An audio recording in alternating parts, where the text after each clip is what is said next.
So today on Calm Talk, I want to talk to you about these little guys and their parents. This is Chloe. Say hi, Chloe. When you bond with these dogs, hi Maxwell. This is our Pomeranian Maxwell. When you bond with these dogs, they love you and trust you, but they also think that they make better decisions than you. So while they will allow things to happen because you say it's okay, they are going to double check and make sure that your decisions are acceptable to you because they want you to know that they're not totally sure they're acceptable. So let me give you this example. Today, we had one of our puppies, Bo, went home to his new family on his long drive to Colorado from South Carolina, and Conrad was right there. You know, we walked him, showed him around the property, showed him all the pets, showed him all the babies, you know, loving on their mama, all the things.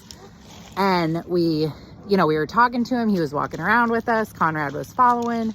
When it was time to load him up, the couple had rented a car and had a crate in the car, and they had put, you know, his chew toy that I'd given him and his food in there and his blanket that I gave him that smells like the puppies from when we went to the vet and when they were sleeping and all of those things. So he had all of his comfort items.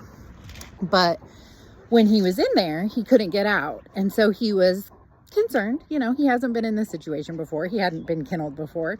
And he is one of those puppies who wants attention. He wants your focus. He wants to be petted. He wants to be talked to. And so he got a little, upset's not the right word, but he got vocal.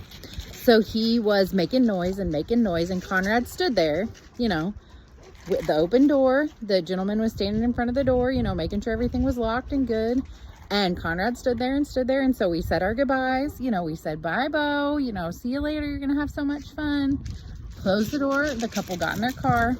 And as they backed up, Conrad just very slowly, very cautiously walked around the car to the front of the car by the time they got it turned around.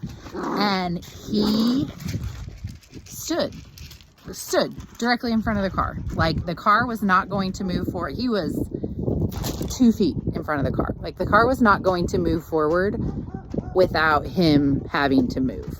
You know, there was just no way the car was going to be able to move to leave without him moving. And so I said to him, I said, Conrad, it's okay. They can go. And he looked at me like I was crazy. And then I said, it's okay, buddy. It's okay. So I walked up to him and I patted him on the head, and we walked out from in front of the car together, and we let the car drive away. And he knew that that puppy was his, and it was in the car, and it was leaving. And he wanted to double check and make sure that that was something I wanted to have happen, because if it wasn't, and that puppy wasn't supposed to be in the car, and that puppy was sad, and he was trying to protect that puppy and give me an opportunity to say, nope, we're not doing this. Let's get that puppy back out of the car. But he wasn't aggressive. He wasn't in my face. He wasn't in their face. He wasn't not going to move out in front of the car. It was just his opportunity to let me know that he didn't appreciate that the puppy was crying and that the puppy was leaving, but that if that's what I said we were doing, then that's what we were going to do. And so it's just one of those special things about this breed that makes them so unique, you know, so endearing. They're just an amazing breed. So if you have questions about that, let me know. Thanks.